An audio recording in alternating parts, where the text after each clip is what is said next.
Ayan. Good morning, good afternoon, good evening, YouTube vlogger. Ayan, dito na mag-upload naman tayo video. Diba? Ito ang bagong ventilador ngayon. Pampalamig daw. At pampainit namin. O, diba? Binili ito ng aking partner. Ito din, ewan ko. Ito daw yan. Ito, ha? Ito ang, may remote con pa. Sosyal, ha? Diba, remote con? Dito, power on. Power on yan. Dito, para umikot ng umikot siya. Parang magswisway siya. Dito, electric fan. Ventilador. Dito naman, heater. Double purpose yan, ha? Heater, ventilador, lahat na. Yan, ito yan. Yan. Oh, yan ang high-tech ngayon. Hindi na yung electric fan na yung umiikot na pwedeng isuot yung kamay kasi ng apo ko. Oh, katakikita na yung paa ko dyan. Oh, kasi nakaupo ako eh. Oh, ayan, diba? Ito, sa heater kasi red siya. Pag in-on mo siya, hindi siya nakasaksak eh. Kasi spring pa dito. Nakalagay dyan, plus.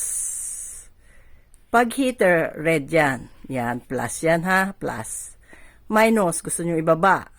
Ngayon, pag electric fan naman, pindutin nyo yan. Kulay blue, electric fan naman.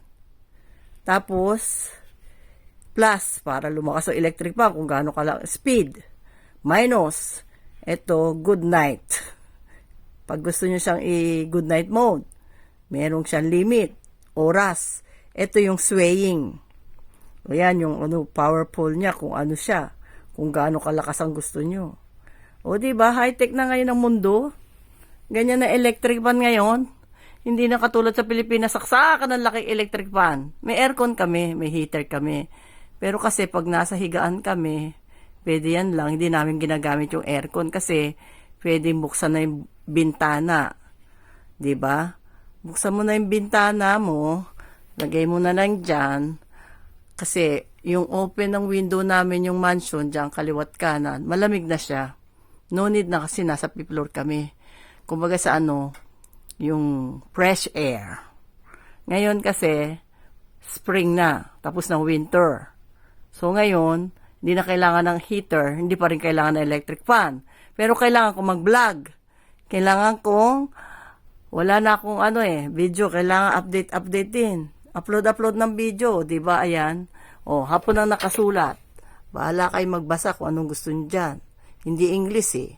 O, basta ang sabi doon,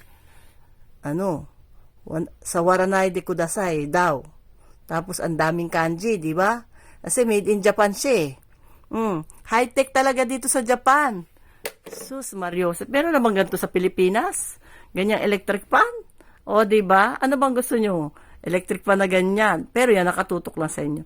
Ang kagandahan kasi nito, pero it's not advisable din sa mga bata kasi pag pinasok dito, yung apo ko, mapasok siya. Kaya hindi ko sinisindihan yan.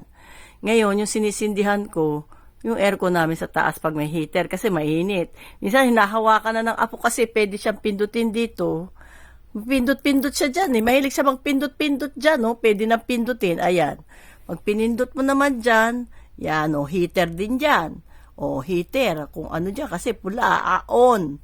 On pala siya, on. Kasi ganyan ang mark, diba? Pareha sila ng mark. Ito, on siya. Yan din, on, diba? Yan ang mark. Tapos ito sweet. Tapos dito ito yung plus, tsaka minus. Mahilig magpipindot kasi yung apo ko. Kaya binili namin ganyang electric fan. So susunod, lahat ng mga gamit ko dito sa bahay, i-upload ko kung gaano ka high-tech. Bili mo ko niyan, bili mo ko nun. Bumili siya ng bumili. Bahala ka dyan. Tapos pagka ayaw na, itapon na daw. Sige, itapon pa more. O, diba? As yung aksaya siya. Okay?